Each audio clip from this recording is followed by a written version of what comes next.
Let's pray as we begin our worship service this morning. நம்மளுடைய ஆராதனை துவங்க முன்பாக நாம் ஜெபிப்போமாக. மகா இரக்கமுள்ள அன்பின் ஆண்டவரே, இந்த நேரத்துக்காக நன்றி சொல்கிறோம். தொடர்ந்து உங்களுடைய இந்த ஆராதனை நேரத்தை ஆசீர்வதியும். Bless as we have gathered this morning, the first Sunday of this third month, to worship you. I pray that, Father, help us to worship you with one accord, one mind, forgetting about everything. And help us to love you, concentrate upon you for what you have done for us. நீ செய்தது எங்களுக்காக செய்தது நினைவு கூர்ந்து நன்றியில் உள்ளத்தோடு ஆண்டவரே தொழுது கொள்ள ஆராதிக்குவதும் ஆண்டவரே. தொடர்ந்து வந்த மக்களை ஆசிர்வதியும். இனி வரவர்களுக்கு சரியான சேருவதும் ஆண்டவரே. Thank you, Jesus. Help. Bless those who gather. Bless those who watch. Lord Christ's name we pray. Amen. Last week we have studied from Philippians chapter 3. போன வாரம் பிலிப்பியர்கள் நிருபம் 3ஆம் அதிகாரத்திலிருந்து நாம் கற்றுக்கொண்டோம்.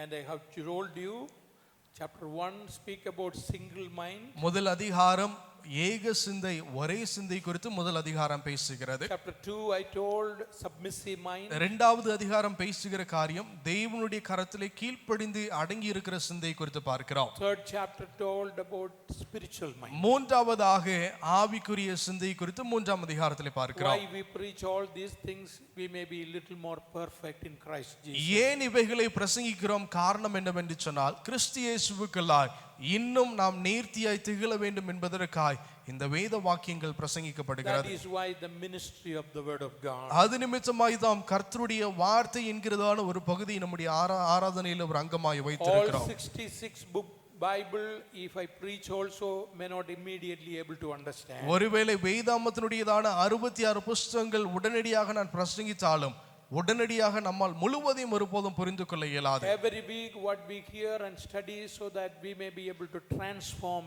in our life. ஒவ்வொரு வாரங்களாய் கற்றுக்கொள்கிற காரியம் நம்மை மறுரூபமாக்குவதற்கு மாற்றுவதற்காய் ஒவ்வொரு வாரமும் வேதத்திலிருந்து நாம் கற்று வருகிறோம். Last week I said chapter 3 and Paul's greatest desire, 5 things I have mentioned. போன வாரத்திலே அப்போஸ்தலன் பவுலுக்கு இருந்ததான விருப்பம் ஏக்கத்தை குறித்து 5 காரியங்கள் போன வாரத்திலே நாம் கற்றுக்கொண்டோம். I may gain Christ. நான் கிறிஸ்துவை இன்னும் லாபகரமாக்கிக் கொள்ள வேண்டும். And may found in him. நான் அவருக்குள் கண்டு கொள்ளப்படுகிற நபராய் இருக்க வேண்டும். I may know him. நான் இன்னும் அவரை அறிந்து கொள்ள I வேண்டும். may know the power of his resurrection. அவருடைய உயிர்த்தெழுகிற வல்லமையை நான் அறிந்து கொள்ள வேண்டும். I may know the fellowship of his suffering. அவருடைய பாடுனுடைய ஐக்கியத்தை நான் அறிந்து கொள்ள வேண்டும். In continuation with that, இன்றைக்கு அதோடு கூட சேர்த்து and chapter 3 verse 12 13 to 16, அதனுடைய 13ஆம் வசனத்திலிருந்து 16ஆம் வசனம் வரைக்கும் பார்க்க இருக்கிறோம். and here this portion, இந்த வேத பகுதியானது winning Christians, வெற்றியுள்ள கிறிஸ்தவர்கள், வெற்றி அடைகிற கிறிஸ்தவர்கள் என்று சொல்லி பார்க்க போகிறோம். victorious Christian, வெற்றியுள்ள கிறிஸ்தவர்கள் என்று சொல்லி நாம் பார்ப்போம். Paul says that one. அப்போஸ்தலன் பவுல் மிக தெளிவாய் சொல்லுகிறார். Verse 12 he mentioned, அதனுடைய 12ஆம் வசனத்திலே தான் சொல்லும் பொழுது, not that I have already attained, நான் அடைந்தாயிற்று அல்ல, முற்றிலும் தேறினவனானேன் என்று எண்ணாமல், and that word or that already perfected, no I am not. எல்லாம் என்கிறதான வார்த்தை நான் முற்றிலும் தேறினவன் ஆனேன் என்று சொல்லி தான் எண்ணாமல், I don't count that in verse 13 beginning, I did not count myself to apprehended and I have captured everything. நான் எல்லாவற்றையும் பிடித்து கொண்டேன் என்று சொல்லி நான் ஒருபோதும் எண்ணுகிறதில்லை. Yet I have to do more. அப்படி இருந்தும் கூட இன்னும் அதிகமாய் நான் ஓட வேண்டும். So it's an example or things which Paul mentioned through certain illustration. ஒரு சில உதாரணங்களோடு கூட அப்போஸ்தலன் பவுல் மிக தெளிவாய் தான் இதை சொல்லுகிறார். See, that is what we see. Paul take the world illustration to make us to understand. உங்களையும் என்னையும் புரிந்து கொள்ள வைப்பதற்காக உலகத்தினுடைய காரியங்களை தான் உதாரணமாய் இதிலே வைத்திருக்கிறார். Jesus Christ was on this earth. இயேசுவானவர் இந்த பூமியில் இருந்தபோது He used many parables, earthly story with a spiritual meaning. அநேக பூமிக்குரிய ஓமைகள் தேவனுடைய ஆவிக்குரிய காரியங்களோடு கூட சொல்லப்பட்டதான பரலோகத்தினுடைய அர்த்தமுள்ள காரியங்களை வைத்து பூமியினுடைய காரியங்களை வைத்து அவர் பேசினார். The same way Paul is using the world illustration so that you and me may be able to understand what is Christian life. அவ்வண்ணமாய் கிறிஸ்தவ வாழ்க்கை என்னவென்று சொல்லி நம்மை புரிய வைப்பதற்காக உலகத்தினுடையதான உதாரணங்களை அவர் நமக்கு முன் வைக்கிறார். For example, ஒரு சில உதாரணத்திற்காக he takes the military example, military soldier example. ஒரு சேவகன் ஒரு இராணுவனுடையதான உதாரணத்தை தான் That வைத்துக்கிறார். is why in Ephesians chapter 6 he says, put on the all armor of God. அதைத்தான் எபேசியர்கள் நிருபம் 6ஆம் அதிகாரத்திலே வாசிக்கிறோம், சர்வாயுத வர்க்கத்தை தரித்துக் கொள்ளுங்கள் என்று சொல்லி நாம் அதிலே வாசிக்கிறோம். Then Paul used the illustration of architect, a builder building. ஒரு கட்டட கலைஞனை குறித்தும் அப்போஸ்தலன் பவுல் முன் உதாரணம் So வைக்கிறார். he says, you are the temple of the living God. நீங்களே ஜீவனுள்ள தேவனுடைய ஆலயமா இருக்கிறீர்கள், நீங்களே இதிலே கட்டப்பட்டவர்களா இருக்கிறீர்கள் என்று சொல்லி உதாரணம் கொடுக்கிறார். Then he goes to agriculture. அதற்கப்புறம் விவசாயத்தினுடைய காரியங்களை தான் முன்வைக்கிறார். Whatever a man sows, he reaps. ஒரு மனிதன் எதை விதைக்கிறானோ அதையே அறுவடை செய்கிறான் என்று சொல்லி அதை உதாரணப்படுத்துகிறார். Here இங்கு Paul இங்கு அப்போஸ்தலன் பவுல் சொல்லுகிற காரியம், not only in Philippians, in Corinthians also he mentioned. பிலிப்பியர்கள் நிருபத்தில் மாத்திரமல்ல, கொரிந்தியர் நிருபத்திலும் தாம் இதை குறித்து He's சொல்லுகிறார். talking about an athletic running race, athletic. ஒரு running race. விளையாட்டு வீரன், ஓட்டப்பந்தய வீரனை குறித்து மிக தெளிவாய் தான் சொல்லுகிறார். So that is what he says from verse 13 to 16. அதைத்தான் 13ஆம் வசனத்திலிருந்து 16ஆம் வசனம் வரைக்கும் நாம் பார்க்க முடியும். Comparing with an athlete and what you and me do it in our Christian life. ஒரு கிறிஸ்தவ வாழ்க்கையிலே நீங்களும் நானும் செய்கிறதான காரியம் ஒரு ஓட்டப்பந்தய வீரனுக்கு நிகராய் அவை Christian சொல்லப்படுகிறது. life is equal to a running race. கிறிஸ்தவ வாழ்க்கையானது ஓடுகிறதான ஓட்டப்பந்தயத்தினுடைய வாழ்க்கையா இருக்கிறது. So Paul is mentioning in this portion. அப்போஸ்தலன் பவுல் இந்த வேத பகுதியிலே தான் சொல்லுகிறார். And what are the four essentials for a running race? ஒரு ஓட்டமாய் ஓடுவதற்கு, ஓட்டப்பந்தயத்தில் ஓடுவதற்கு தேவையான 4 முக்கிய What தேவையான are the காரியங்கள். four essential for winning the race in his life? உங்களுடைய ஓடுகிறதான ஓட்டப்பந்தயத்திலே வெற்றி அடைவதற்கு தேவைப்படுகிற 4 காரியங்கள். That is what I am going to mention here. அதைத்தான் இன்றைக்கு உங்கள் முன்பாய் நான் பகிர்ந்து கொள்ள ஆசைப்படுகிறேன். Verse 13. அதனுடைய 13ஆம் வசனம், The first one is saying முதல் காரியமாய் சொல்லப்படுகிற காரியம் devotion. இங்கு ஒரு தியானத்தை குறித்து பார்க்கிறோம். One thing I do, when you come back we will study again. நீங்கள் திரும்ப வரும்பொழுது கற்றுக்கொள்ள முடியும், ஒன்றை நான் வாஞ்சிருக்கிறேன். Number 2 இரண்டாவதாக is talking about a direction. ஒரு வழிகாட்டை குறித்து பார்க்கிறோம். And number 3 மூன்றாவதாக it talks about determination. ஒரு உறுதியான தீர்மானத்தை குறித்து பார்க்கிறோம். Number 4 நான்காவதாக it talks about discipline. ஒழுக்கத்தை குறித்து தான் பேசுகிறார். So this morning I want you to understand this simple thought. இந்த காலை நேரத்திலே இந்த எளிமையான சிந்தையை உங்களோடு கூட பகிர்ந்து கொள்ள If ஆசைப்படுகிறேன். you listen very carefully, something will touch in our heart. நீங்கள் தெளிவாய் கவனிப்பீர்கள் என்று சொன்னால் பேசப்படுகிற இந்த வார்த்தை உங்களுடைய இருதயத்தில் தொடக்கூடியதாக இருக்கும். 35 minutes, 40 minutes, what I preach, everything will not come to your heart. 35 நிமிடங்கள் நான் பேசுகிற எல்லாமே உங்களுடைய இருதயத்திற்கு வருகிறது இல்லை. But certain things which we wanted to study, let us see that what the Spirit of God speak to us. பரிசுத்த ஆவியானவர் நம்மோடு கூட பேசி கற்றுக்கொள்ள வைக்கிறதான காரியங்களை செவி கொடுத்து நாம் கேட்போம். First one, முதலாவது காரியம் devotion. தேவனுக்கு நேராக இருக்கிற உங்களுடைய தியானம். And verse 13 it is written, அதனுடைய 13ஆம் வசனத்தில் எழுதப்பட்டிருக்கிறது, Brethren, I do not count myself to have apprehended, but one thing I do.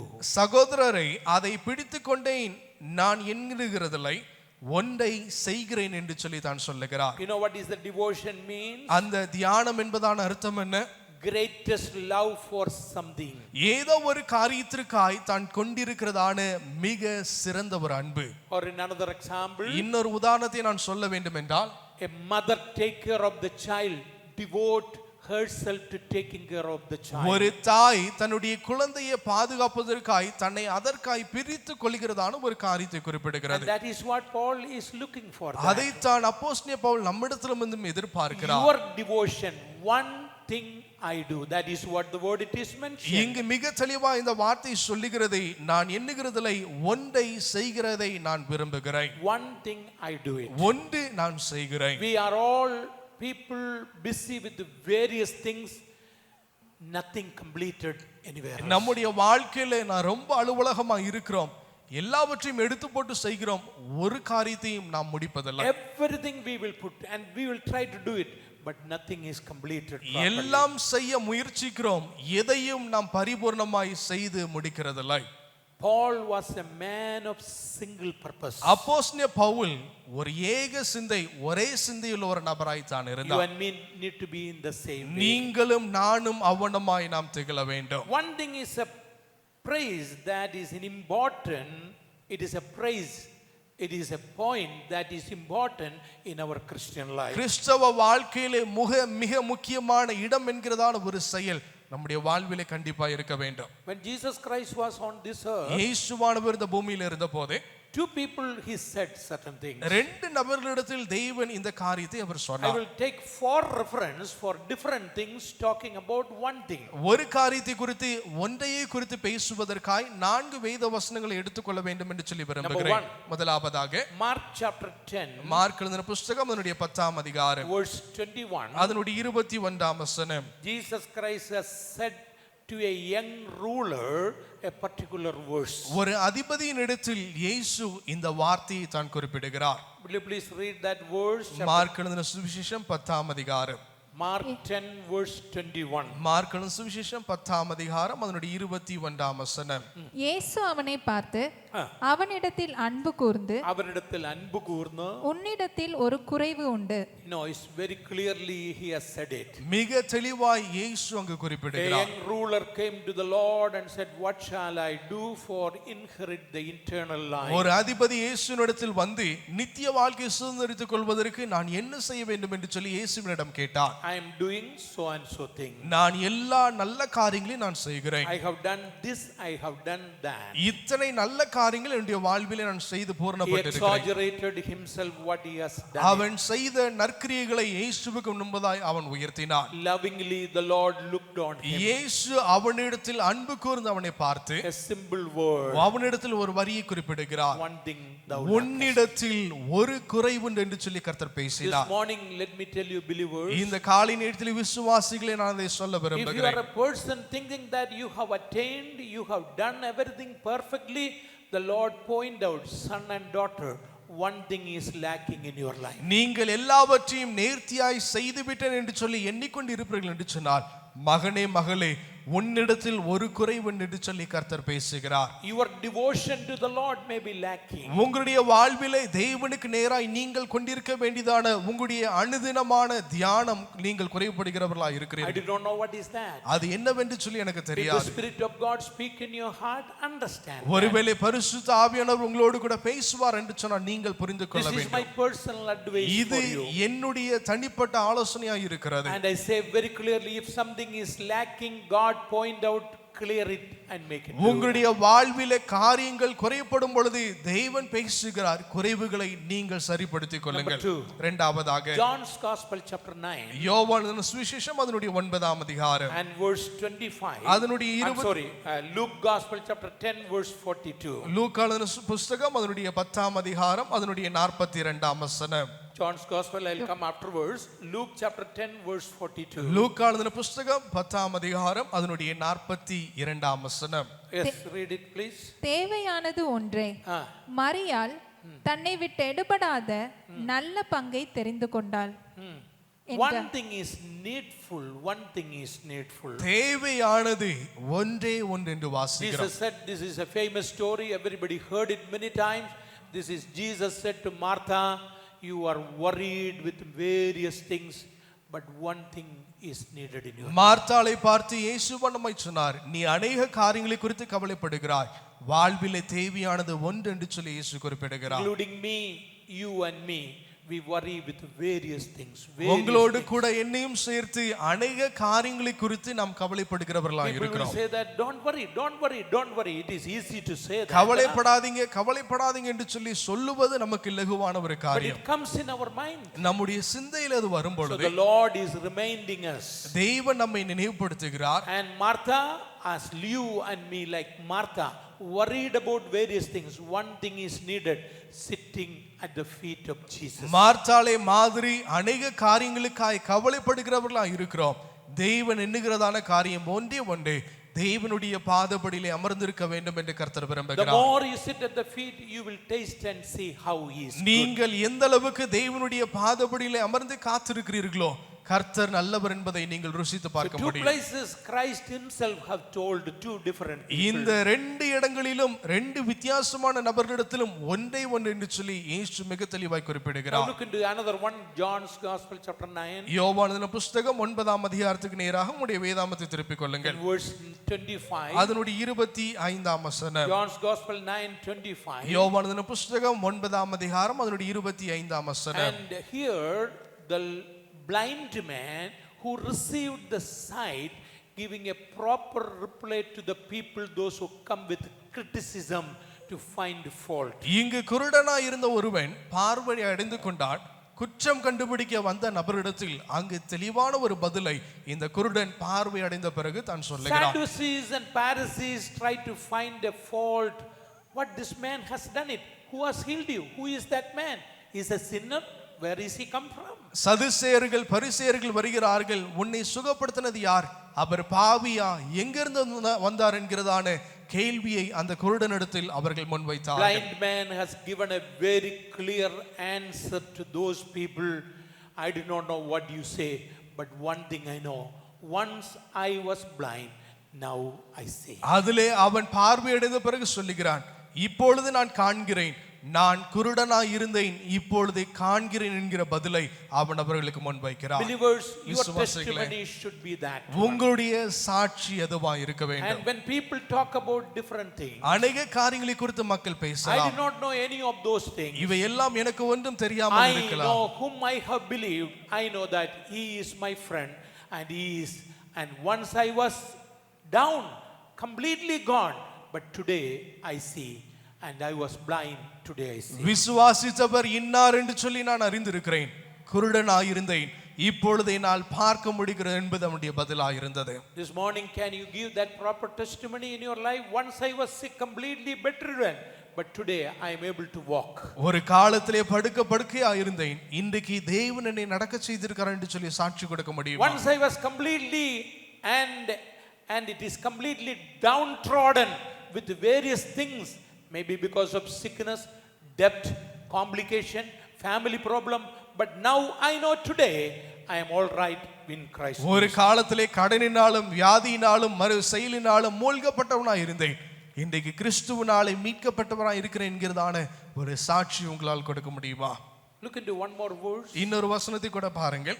Psalms 27 27ஆம் சங்கீதம் verse 4. அதனுடைய 4ஆம் வசனம். David has said this. தாவீது இவனமாய் சொல்லுகிறார். Psalms 27 verse 4. 27ஆம் சங்கீதம் அதனுடைய 4ஆம் வசனம். David has said like this. சங்கீதக்காரன் என்ன பிரகாரமாய் சொல்லுகிறார்? Yes, read please. கர்த்தரிடத்தில் ஒன்றை நான் கேட்டேன், அதையே நாடுவேன். அதே நான் நாடுவேன். நான் கர்த்தருடைய மகிமையை பார்க்கும்படியாகவும் அவருடைய ஆலயத்தில் ஆராய்ச்சி செய்யும்படியாகவும். One thing I desired of the Lord. கர்த்தரிடத்தில் நான் ஒன்றையே நாடுவேன் என்று சங்கீதக்காரன் Nothing more than சொல்லுகிறார். that one. My desire. You know, king has many complications, dreams and imagination, but he says that one, I just ask the Lord one thing. ஒரு ராஜாவாய் இருந்த தாவீதுக்கு அநேக கனவுகள் இருந்தது, ஆனால் சங்கீதக்காரன் சொல்லுகிறான் ஒன்றே ஒன்றே. I may seek you and see the beauty every day. ஆண்டவரை நான் உம்மை தேட வேண்டும், உம்முடைய அழகை நான் ஒவ்வொரு நாளும் அனுபவிக்க வேண்டும். Believers, how many of you have that desire? விசுவாசிகளே, எத்தனை நபர்களுக்கு அந்த விருப்பம் How இருக்கிறது? many of you have that? I go to church to worship the Lord. I wanted to see his beauty through the word of God, through singing, and when the people share, I may be able to understand. நான் ஆலயத்திற்கு செல்லுகிறேன், நான் அவரை ஆராதிக்கிற நிமித்தமாய், அவருடைய வார்த்தை நிமித்தமாய், பாடுகிற நிமித்தமாய், கேட்கிறது நிமித்தமாய் அவருடைய அழகை இன்னும் அறிந்து கொள்ள வேண்டும் என்கிறதான ஒரு வாஞ்சை எத்தனை நபர்களுக்கு இருக்கிறது? Examine your own life. How many excuses we make instead of having that one desire in your life. அந்த ஒரு விருப்பத்திற்கு ஏக்கத்திற்கு பதிலாய் எத்தனையோ விருப்பங்களை நாம் கொண்டிருக்கிறோம் என்று சொல்லி நம்மை ஆராய்ந்து பார்ப்போம். One thing I do it. ஒன்றையே நான் வாஞ்சிப்பேன். Let me remind you the story of D.L. Moody, one of the greatest evangelists lived in the world. இந்த உலகத்திலே வாழ்ந்ததான D.L. Moody என்கிறதான ஒரு சுவிசேஷகனை குறித்து உங்களுக்கு நான் முன்வைக்க ஆசைப்படுகிறேன். When he was preaching, and one time Chicago had got a great fire burned everything. தான் பிரசங்கித்துக் கொண்டிருக்கும் பொழுது சிகாகோ பட்டணமானது பெரிய அக்கினிக்கு அவை இரையாக்கப்பட்டது. He has decided one thing. தன்னுடைய வாழ்வில் அன்றைக்கு ஒரு தீர்மானத்தை தான் He was எடுத்தார். busy with various things in YWCA and children promotion, many other works. ஊழியத்தினுடைய அநேக பதவிகளினாலே ரொம்ப அலுவலகமாய் தான் செயல்பட்டு வந்தார். After having that great fire, அந்த ஒரு பெரிய அக்கினுடைய இரையை தன்னுடைய வாழ்விலே பார்த்தபோது he has decided, தன்னுடைய வாழ்விலே தீர்மானித்தார், one thing I will do it. ஒன்றே நான் என்னுடைய வாழ்விலே செய்வேன். My main concentration for evangelism, I will do that. என்னுடைய எண்ணம் சுவிசேஷத்திற்காய் எந்த அளவுக்கு ஆத்தும ஆதாயம் செய்ய முடியுமோ நான் அதை செய்வேன். That I will go for exclusively for evangelism, preaching, crusade. Let millions of people hear the word of God. தேவனுடைய வார்த்தை அநேகர் கேட்பதற்கு எவ்வளவு படிவினாலும் சுவிசேஷத்திற்கு இறங்கி செயல்படுகிற நபராய் இருப்பேன். Because of that decision of that great man, அந்த மனிதனுடையதான ஒரு பெரிய தீர்மானத்தின் நிமித்தமாய் millions heard the gospel of Jesus Christ. ஏராளமான ஜனங்கள் தேவனுடைய சுவிசேஷத்தை அவரின் நிமித்தமாய் கேட்டார்கள். Your decision will make a difference in your family. உங்களுடைய தீர்மானம் உங்களுடைய குடும்பத்திலே வித்தியாசத்தை கொண்டு You வரும். remember when Nehemiah was building the wall நெகேமியா தன்னுடைய மதிலை தான் கட்டிக்கொண்டிருக்கும் பொழுது and people came to discuss with him. ஜனங்கள் அவனோடு கூட பேசுவதற்காய் வாதிடுவதற்காய் You வந்தார்கள். know what kind of answer Nehemiah has given? நெகேமியா கொடுத்ததான பதில் என்னவாய் இருந்தது? Read with me to Nehemiah chapter 6. நெகேமியாவுடைய புத்தகம் 6ஆம் அதிகாரத்துக்கு நேராக உங்களுடைய வேதாகமத்தை திருப்பிக் Verse கொள்ளுங்கள். 3. அதனுடைய 3ஆம் வசனம். Nehemiah chapter 6 verse 3. நெகேமியாவுடைய புத்தகம் 6ஆம் அதிகாரம் அதனுடைய 3ஆம் He வசனம். said to the people, he sent the messengers to them. அவன் அவரிடத்தில் இவ்வண்ணமாய் செய்தியை அனுப்பினான். People, those who came, that let us have a meeting, committee meeting, discuss about how to do and develop. எப்படி செய்ய வேண்டும் வளர்க்க வேண்டும் என்று சொல்லி ஒரு பொதுக்குழுவை கூட்டுவோம் என்கிறதான வார்த்தை இங்கு வருகிறது. Did you see that what word Nehemiah has said? இங்கு நெகேமியா பயன்படுத்தின வார்த்தை என்ன? I am doing a great work, I cannot come down. நான் பெரிய வேலையை செய்கிறேன், நான் வரக்கூடாது, அந்த வேலையை விட்டு உங்களிடத்தில் நான் How வரக்கூடாது. many of you have that wording in your mind? I am doing my greatest job and that is why I cannot come down. என்னுடைய கர்த்தருக்காக மிக சிறந்த பணியை நான் செய்து கொண்டிருக்கிறேன், அந்த வேலையை விட்டு என்னால் வர இயலாது என்று சொல்லி எத்தனை நபர்களால் உறுதியாக சொல்ல You முடியும்? think yourself. நீங்கள் உங்களை குறித்து யோசித்து Maybe பாருங்கள். for coming on the Sunday worship service and many other excuses in your mind, you know, remember what this Nehemiah said, I am doing a great work. அநேகர் தேவனை ஆராதிக்க ஞாயிற்றுக்கிழமை பற்பல காரியங்கள் வரும்பொழுது நாம் சொல்ல வேண்டியதான காரியம் நெகேமியாவை போல் தேவனுடைய ஆலயத்திற்கு செல்ல I வேண்டும். have to go to my worship service and worship the Lord in truth and spirit. Then only my second thing is என்னுடைய there in your ஆலயத்திற்கு mind. நான் செல்ல வேண்டும், தேவனை ஆவியோடும் உண்மையோடும் ஆராதிக்க வேண்டும்.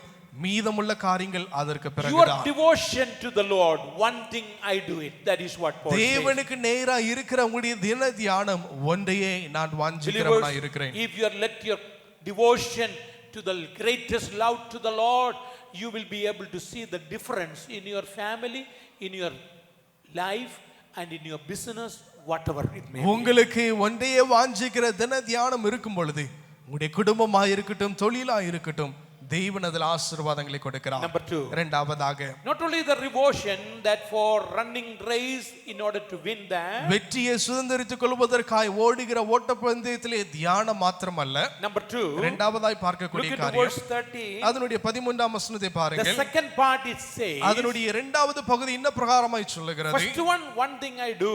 முதலாவது ஒன்றையே நான் செய்கிறேன். And then he says. அதற்கு அப்புறம் சொல்லப்படுகிற காரியம், Forgetting those things which are behind, reaching forward those things are ahead of us. பின்னானவைகளை மறந்து முன்னானவைகளை நாடுகிறேன். You know what Paul says? இங்கு அப்போஸ்தலன் பவுல் என்ன சொல்லுகிறார்? His direction. His அவருடைய- direction is that one. அவருடைய வழிகாட்டுதல் அதுவாய் இருக்கிறது. Forgetting those things which are behind, which gives me more confusion, my aim to the future. To the future. என்னுடைய பின்னானவைகளை நான் நோக்கி பார்க்கும் பொழுது குழப்பத்தை எது கொடுக்கிறது? எதிர்காலத்தை பார்த்து நான் ஓட நான் விரும்புகிறேன். The Christian running race man should look forward for the future. கிறிஸ்தவ வாழ்க்கையினுடைய ஓட்ட பந்தயமானது எதிர்காலத்தை பார்த்து நோக்கி ஓடக்கூடிய ஒரு ஓட்டம். The past is controlled by the unsaved people are controlled by the past. என்னுடைய கடந்த காலம் ரட்சிக்கப்படவில்லை என்று சொன்னால் கடந்த காலத்தினாலே அவர்கள் ஆளுகை For a செய்யப்படுகிறார்கள். Christian man, ஆனால் ஒரு கிறிஸ்தவனுக்கு future is more important. not the எதிர்காலம் என்பது மிக முக்கியமானதாக இருக்கிறது. past. But to mean say that very clearly, Paul says, இங்கு அப்போஸ்தலன் பவுல் சொல்ல விரும்புகிற காரியம் என்ன? forgetting those things. அவை எல்லாவற்றையும் மறந்து. Already last week I have told very clearly that ஏற்கனவே Paul said that one, I am so and so, so and so, so and so. He said, I am forgetting about all those things. நான் இவைகளை எல்லாவற்றையும் மறக்கிறேன் என்கிறதான காரியத்தை குறித்து போன வாரத்திலே நாம் மிக தெளிவாய் கேட்டோம். And we may be able to understand those words. அந்த வார்த்தைகள் நம்மால் புரிந்து கொள்ள இயலக்கூடியதாக இருக்கும். Forget means மறக்கிறதான காரியம் என்ன? no longer influenced or affected by that one. ஒருபோதும் அந்த பழைய காரியத்தினாலே தாக்கத்தையோ விளைவையோ நான் ஒருபோதும் For சந்திப்பதில்லை. an example, ஒரு உதாரணத்திற்கு சொல்ல வேண்டும் என்றால் sometimes we are affected by the failures in the fact. ஒரு சில நேரங்களில் தோல்விகளினாலே நாம் பாதிக்கப்படுகிறோம். Some of the things we did it became a failure. ஒரு சில காரியங்களை நம்முடைய வாழ்விலே செய்தோம், அவை தோல்வியை தழுவினது. So you remember that and then you say that I am not going to do any gain. நீங்கள் அதை நினைவு கொள்கிறீர்கள், தோல்வி அடைந்து விட்டேன், இனிமே நான் அதை செய்ய Paul போவதில்லை. says very clearly, அப்போஸ்தலன் பவுல் மிக தெளிவாய் forget சொல்லுகிறார், about that. தோல்வியை மறந்து Try விடுங்கள், it again. நீ திரும்பவும் முயற்சிக்க One வேண்டும், more time, try இன்னொரு to do தடவை it. நீ முயற்சிக்க வேண்டும், And you will be able to get the victory over that முன்னாலே அதன் மேலே நீ வெற்றியை சுதந்திரிக்க முடியும். one. Regarding the sin, பாவத்தை குறித்து and many times devil will come and remind your sin which you have committed earlier. God is not going to remember that again. நீங்கள் கடந்த காலத்திலே செய்த பாவத்தை குறித்து பிசாசானவன் உங்களை நினைவுபடுத்துவதுண்டு, தேவன் ஒருபோதும் அதை நினைக்கிறதில்லை. The Lord said that one, once I have forgiven, I have forgiven. நான் மன்னித்தாகிவிட்டது, மன்னிக்கப்பட்டாயிற்று, இனிமேல் அதை நினைவு கொள்வதில்லை. See, look into one verse very clearly. ஒரு வசனத்தை நீங்கள் தெளிவாய் பாருங்கள். Hebrews chapter 10, எபிரேயர்கள் நிருபம் அதனுடைய 10ஆம் அதிகாரம் verse 17. அதனுடைய 17ஆம் வசனம். Hebrews chapter 10, verse 17. எபிரேயர்கள் நிருபம் 10ஆம் அதிகாரம் அதனுடைய 17ஆம் வசனம். தமிழ்ல படிச்சிருங்க.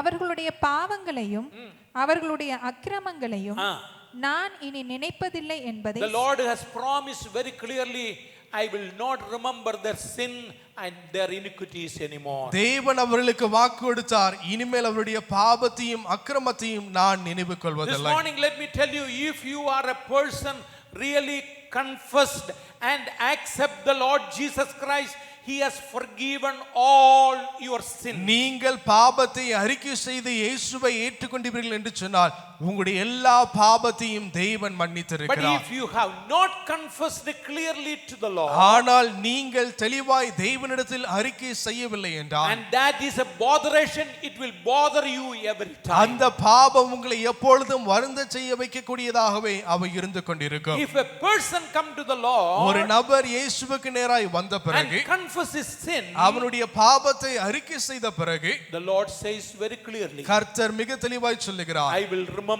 no more that one. நான் அவைகளை திரும்ப நினைவு கொள்கிறதில்லை. Psalms 32 verse 1. 32ஆம் சங்கீதம் 1ஆம் வசனம் மிக தெளிவாய் Blessed is the சொல்லுகிறது, man whose sin is forgiven and whose sin is covered. எவனுடைய அக்கிரமத்தை தேவன் எண்ணாமல் இருக்கிறாதோ, பாவத்தை மூடுகிறார், அவன் பாக்கியவான் என்று And வாசிக்கிறான். he says that completely covered. பரிபூர்ணமாய் தேவன் அவைகளை மூடி Let me tell you, இருக்கிறார். believers, those who are sitting என்னை here, கேட்கிற அமர்ந்திருக்கிற விசுவாசிகள் இதை குறித்து if you சொல்லுகிறேன். once confessed your sin to the Lord Jesus Christ, not I'm talking about born in a Christian family, but if you personally confess your sin, God has forgiven and He is not going to remember that anymore. கிறிஸ்தவ குடும்பத்தினாலே பிறந்தது நிமித்தமாய் ரட்சிக்கப்படுகிறேன் என்று சொல்லுகிறதில்லை. உங்களுடைய வாயினாலே நீங்கள் பாவத்தை அறிக்கை செய்திருப்பீர்கள் என்று சொன்னால் தேவன் அவைகளை நினைவு கொள்வதில்லை. But if a person who is sitting here not ever confessed your sin and accepted Christ, இங்கு அமர்ந்திருக்கிற யாராவது பாவத்தை அறிக்கை செய்து இயேசுவை ஏற்றுக்கொள்ளவில்லை your என்றால் sin will prick you every time. You will not be able to go to heaven. ஒவ்வொரு தடவையும் பாவம் உங்களை வாதிடுகிறதா இருக்கும், நீங்கள் பரலோகம் செல்ல இயலாது. If anybody is sitting here இந்த இடத்துல அமர்ந்திருக்கிற யாராவது never accepted Christ, இதுவரைக்கும் இந்த இயேசுவை Still சொந்த living ரட்சகராய் in ஏற்றுக்கொள்ளவே இன்னும் பாவத்திலே வாழ்ந்து come கொண்டிருப்பீர்கள் to என்றால் Jesus Christ, இயேசுவுக்கு நேராய் confess வாருங்கள், your sin. பாவத்தை இருந்து அறிக்கை செய்யுங்கள். He said that I will just forgive it, I will not remember anymore. நான் அவைகளை மன்னிக்கிற தெய்வனாய் இருக்கிறேன், ஒருபோதும் அவைகளை நினைவு You கொள்வதில்லை. know what Paul says? அப்போஸ்தலன் அப்போஸ்தலன் பவுல் என்ன சொல்லுகிறார்? Forgetting those things behind. எனக்கு பின்னானவைகளை மறந்து. And that is giving a botheration. I'm not going to look on that. பின்னானவைகள் என்னை வருந்த செய்கிறது, நான் அவைகளை ஒருபோதும் பார்க்க போவதில்லை. I will look forward what I can do it for the Lord. நான் கர்த்தருக்காய் என்ன செய்ய இயலுமோ முன்னிட்டு நான் பார்க்க செல்ல விரும்புகிறேன். Many times அநேக தடவை we think that our past gives more complication in our நாம் life. நினைக்கிறோம் நம்முடைய கடந்த காலம் பெரிய குழப்பத்தை கொண்டு வருகிறது என்று சொல்லி. Joseph is one of the perfect examples. யோசேப்பு ஒரு நல்ல ஒரு முன் உதாரணம் இதிலே பார்க்க When முடியும். Joseph became a prime minister, யோசேப்பு அவன் தன்னுடைய மந்திரியாய் மாறின போது his brothers came to see him. அவனுடைய சகோதரர்கள் அவனை பார்க்க You வந்தார்கள். know what he said very அவன் என்ன clearly? சொன்னான் என்று தெரியுமா? Brethren, don't worry about the things what you have done. I am not going to remember that one anymore. சகோதரர்களை, நீங்கள் எனக்கு செய்த காரியத்தை குறித்து வருந்த வேண்டாம், அவைகளை ஒருபோதும் நான் நினைக்க போவதில்லை. God had a plan that I may have a running race before you come. உங்களுக்கு முன்பதாய், நீங்கள் வருவதற்கு முன்பதாய் நான் ஓடி இந்த இடத்திலே வர வேண்டும் என்கிறதான ஒரு திட்டம் தெய்வன் எனக்கு வைத்திருக்கிறார் என்று சொல்லுகிறார். Joseph knew that it was God's plan. யோசேப்பு அறிந்து கொண்டான் இது தேவனுடைய திட்டம் என்று அவன் முன் அறிந்து He கொண்டான். did not remember their sin. He did not do anything according to that. அவர்களுடைய அக்கிரமத்தை ஒருபோதும் அவன் நினைவு கொள்ளவில்லை. And he is a perfect example. அவன் ஒரு நல்ல ஒரு முன் உதாரணமாக You இருக்கிறார். and me need to have that perfect example. உங்களுக்கும் எனக்கும் அந்த உதாரணம் இருக்க We need வேண்டும். to just go and run the race properly, having that direction. அந்த ஒரு வழிகாட்டுதலோடு கூட முன்னுக்கு ஓடக்கூடிய ஒரு வழிநடத்தல் நமக்கு இருக்க Let வேண்டும். me read one verse. இன்னொரு வசனத்தை கூட வாசிக்க Luke விரும்புகிறேன். Gospel chapter 9 லூக்கா எழுதின புத்தகம் அதனுடைய 9ஆம் அதிகாரம் verse 62.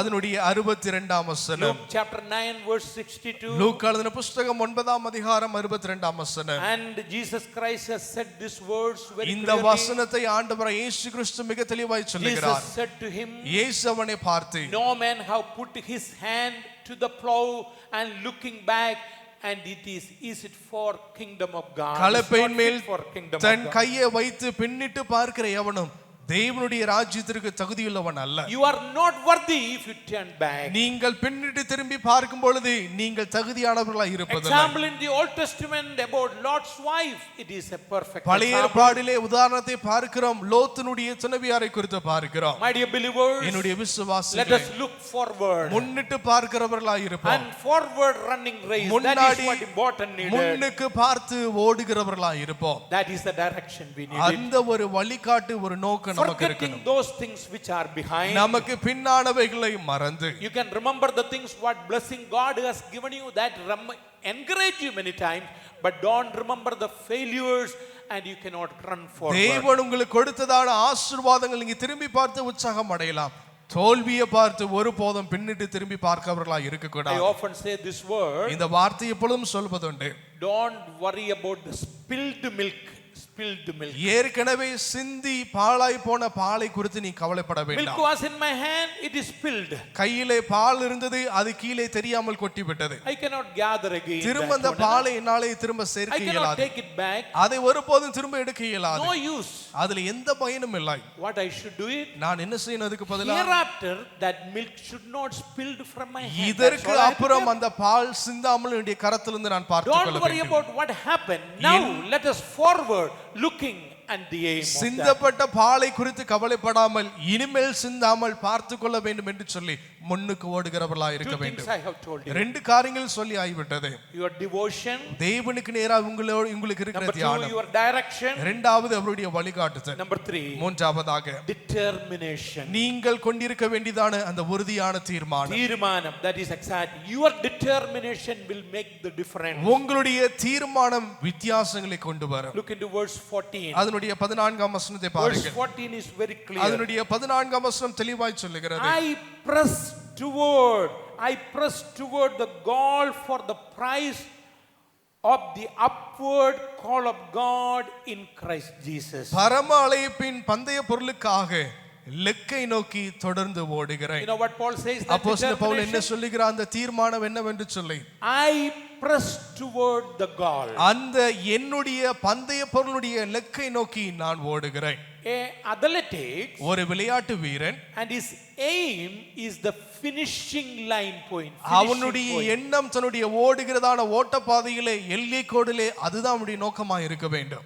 He does not win the lectures we heard it, and the film or movies he has shown about running, it never wins any time. ஒரு விளையாட்டு வீரன் பயிற்சியாளர் கொடுத்த அறிவுரையினாலோ தான் திரைப்படங்களில் எப்படியெல்லாம் ஓட வேண்டும் என்று சொல்லி பார்த்ததான அறிவிப்பினால ஒருபோதும் ஒரு ஓட்டப்பந்தயக்காரன் வெற்றி பெறுகிறதில்லை. He became a winning man when he entered into the track and look forward the finishing point. ஒரு ஓட்டுகிற வீரனானவன் தன்னுடைய ஓடுகிற எல்லைக்கோட்டுக்குள் வந்து எல்லைக்கோட்டை தாண்டி ஓடி முடித்த பிறகுதான் அவன் வெற்றியை சுதந்திரித்துக் கொள்கிறான். Paul says to Timothy, அப்போஸ்தலன் பவுல் தீமோத்தி பார்த்து சொல்லுகிறார். 2 Timothy chapter 4, 2 தீமோத்தியுடைய புத்தகம் அதனுடைய 4ஆம் அதிகாரம் verse 8 he says, அதனுடைய 8ஆம் வசனத்திலே சொல்லப்படுகிறது. 2 Timothy chapter 2, 2 தீமோத்தியுடைய புத்தகம் 4ஆம் அதிகாரம் verse 8 he says, அதனுடைய 8ஆம் வசனத்திலே, in the future there is a reserved for me a crown of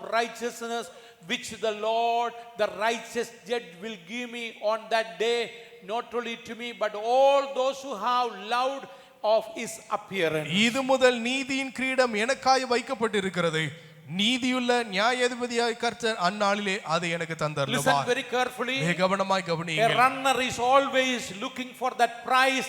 When I finish the line, I will get that reward. ஒரு ஓடுகிறதான ஓட்டக்காரன் தன்னுடைய எல்கை கோட்டை முடிக்க வேண்டும், பிரதிபலனை பெற்றுக்கொள்ள வேண்டும் என்று சொல்லி தான் ஓட வேண்டும். But those who run well will receive. சிறப்பாய் ஓடி முடிக்கிறவர்கள் அதை That பெற்றுக்கொள்வார்கள். is what Paul says. அதை தான் இங்க அப்போஸ்தலன் பவுல் With சொல்லுகிறார். the determination I am running, and the crown of righteousness is ஒரு waiting for me. உறுதியான தீர்மானத்தோடு கூட ஓடுகிறேன், நீதியின் கிரீடம் எனக்காய் காத்து கொண்டிருக்கிறது. This morning let me remind you, every believer, இந்த காலை நேரத்தில் விசுவாசிகளை நான் உங்களை நினைவுபடுத்த ஆசைப்படுகிறேன். your determination in the spiritual matter ஆவிக்குரிய காரியங்களிலே நீங்கள் கொண்டிருக்கிற உங்களுடைய தீர்மானம் will give more blessing in your family, in your life. உங்களுடைய குடும்பமா இருக்கட்டும், உங்களுடைய குடும்ப வாழ்க்கையில அவை ஆசீர்வாதத்தை கொண்டு Your வரும். determination to read the word of God will make the difference. வேத வசனத்தை வாசிக்க வேண்டும் என்கிறதான தீர்மானம் உடைய வாழ்விலே மாற்றத்தை Your கொண்டு வரும். determination praying more will make a difference. அதிகமாய் ஜெபிக்க வேண்டும் என்கிற உங்களுடைய தீர்மானம் பெரிய மாற்றங்களை கொண்டு வரும். Your determination for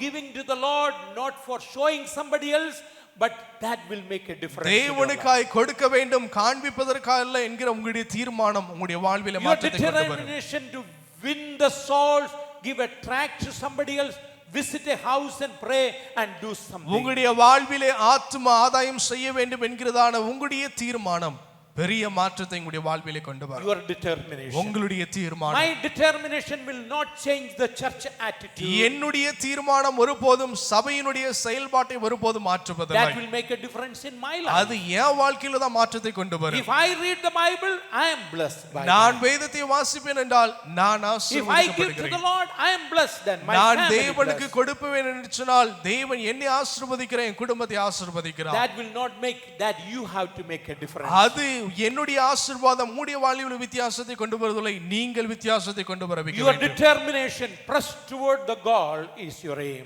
உங்களுடையதான நோக்கத்திற்கு நேராய் ஓடுகிறதான உங்களுடைய நோக்கம் வித்தியாசத்தை கொண்டு வரும். Number 4. நான்காவதாக I told you about devotion.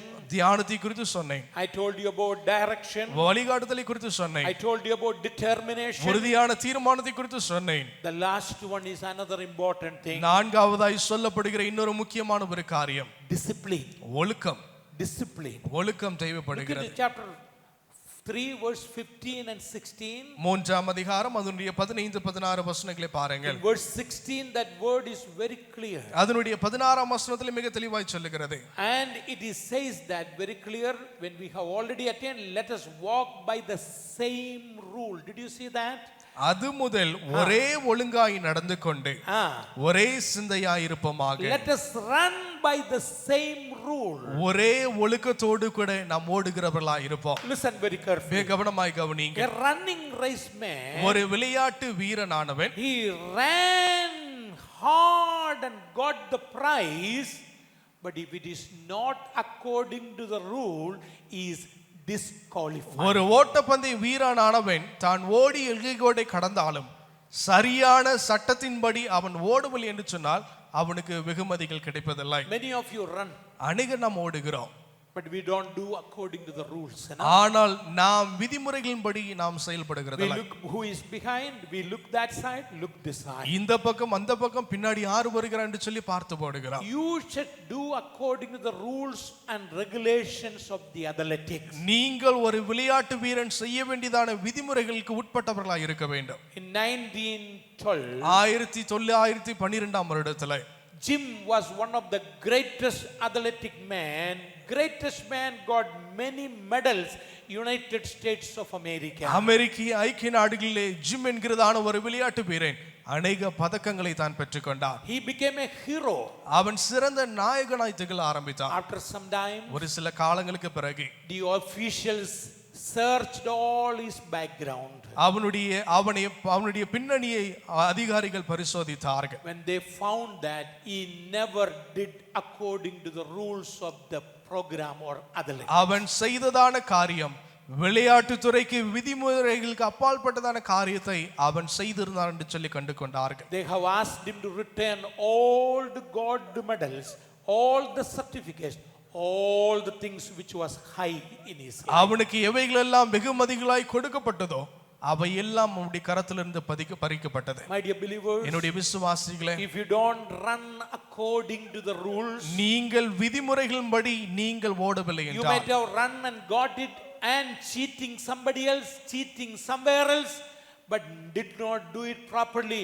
You have to pay high prices for undoing the things not in a proper ஒரு way. விளையாட்டு துறையிலே விதிமுறைகளுக்கு அப்பால் செயல்படவில்லை என்று சொன்னால் அதற்கு ஃபைன் இருக்கிறது. திரும்ப விளையாட அந்த விளையாட்டு You are வீரனால் இயலாது. disqualified. நீங்கள் விளையாட்டு துறையிலிருந்து நீங்கள் 2 பின்மாற்றப்படுவீர்கள். Timothy chapter 2 2 தீமோத்தேயுடைய புத்தகம் அதனுடைய 2ஆம் அதிகாரம் verse 5, அதனுடைய 5ஆம் வசனம். and Paul says very clearly. அப்போஸ்தலன் பவுல் மிக தெளிவாய் சொல்லுகிறான். 2 Timothy chapter 2 verse 5. 2 தீமோத்தேயுடைய புத்தகம் 2ஆம் அதிகாரம் 5ஆம் வசனம். படிச்சிடுங்க, தமிழ்ல கிளியரா படிச்சிடுங்க. மேலும் ஒருவன் மல்யுத்தம் பண்ணினாலும் சட்டத்தின்படி பண்ணாவிட்டால் சட்டத்தின்படி பண்ணாம விட்டாலும், even if a man strive, master is yet not crowned except lawfully, not according to the law, சட்டத்தின்படி அவன் சரியாய் மல்யுத்தம் பண்ணவில்லை என்றால் and he will not be able to get. அவன் ஒருபோதும் முடிசூட்டப்படுவதில்லை. This morning I wanted to remind you very இந்த clearly. காலை நேரத்திலே மிக தெளிவாய் உங்களை நினைவுபடுத்த Every ஆசைப்படுகிறேன். believers listen very ஒவ்வொரு carefully. விசுவாசிகளும் கவனமாய் கவனிக்க வேண்டும். Christian life is full of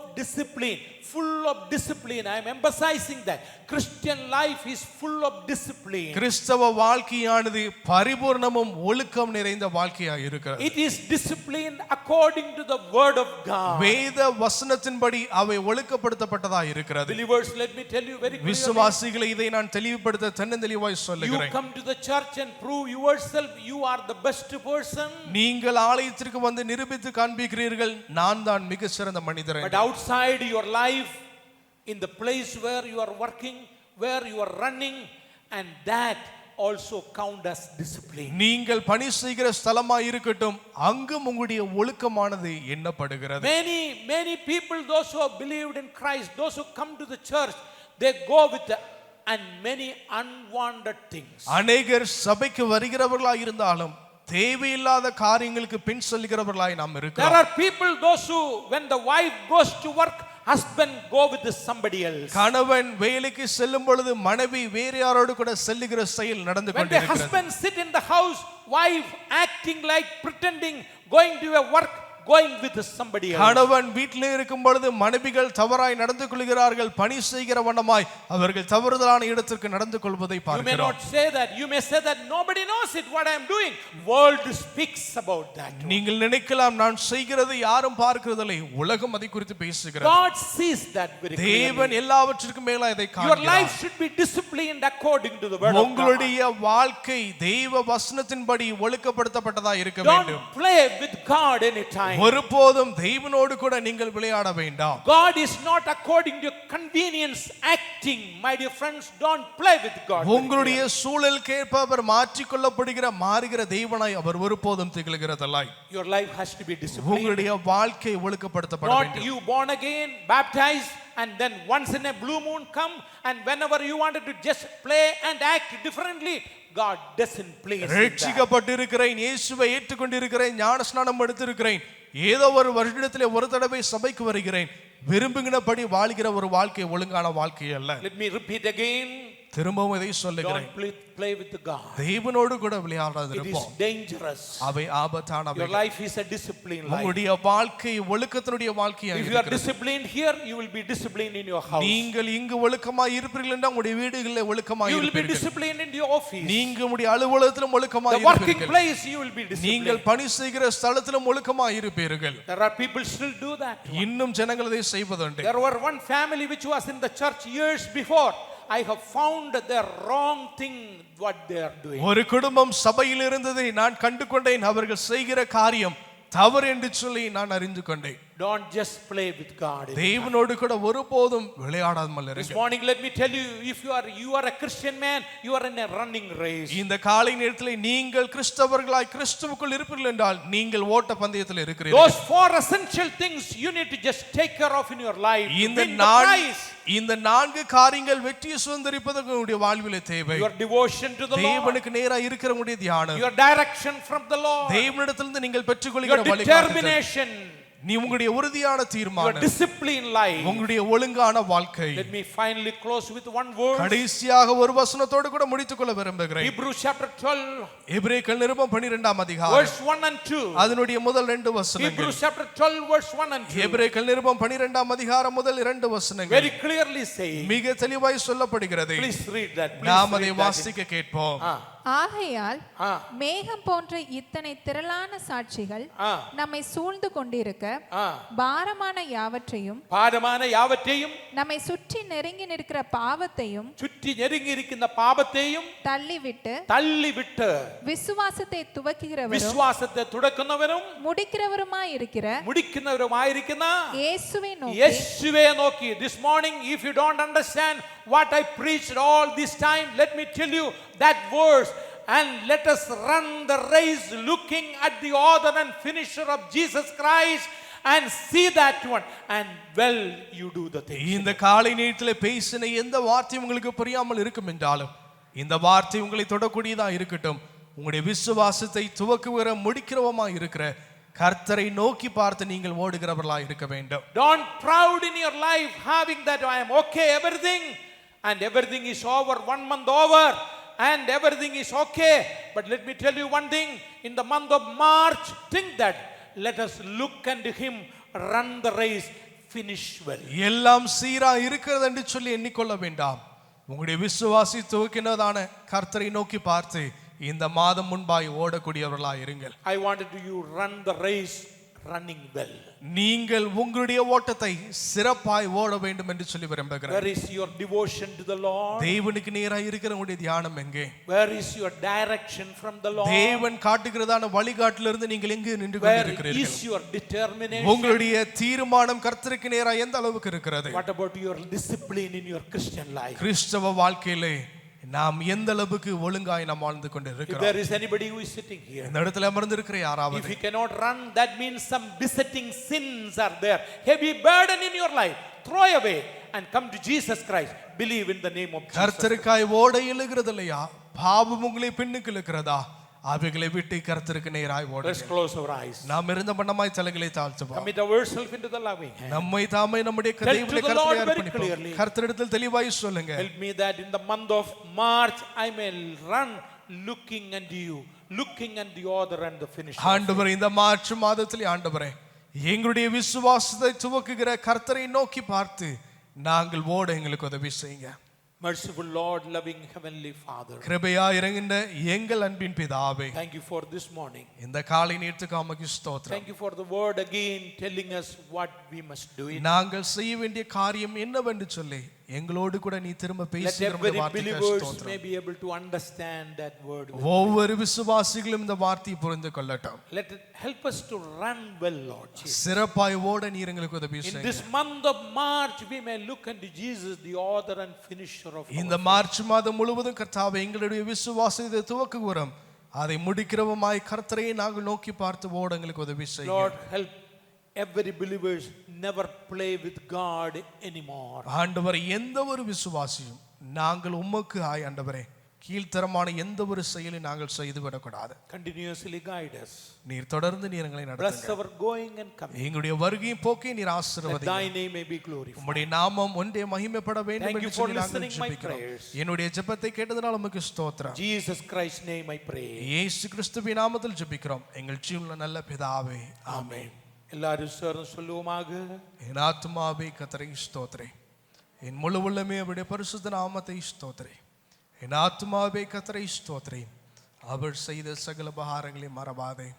அவர் அக்கிரமங்களை எல்லாம் மன்னித்து உன் நோய்களெல்லாம் குணமாக்கி உன் பிராணனை அழிவுக்கு விலக்கி மீட்டு உன்னை கிருபையினாலும் இரக்கங்களாலும் முடிசூட்டி நன்மையினால் உன் வாயை திருப்தியாக்குகிறார். கழுகுக்கு சமானமாய் உன் வயது திரும்ப வாழ வைத்து புலாகிறது. ஆமென், ஆமென். Now may the grace of the Lord Jesus Christ, the love of the Father, fellowship and communion of the Holy Spirit be with us both now and forever and ever. Amen. Amen. Once again, thank you very much. May God bless you abundantly. வந்தமைக்கு நன்றி. உங்களை ஆசீர்வதிக்கட்டும். ஆமென்.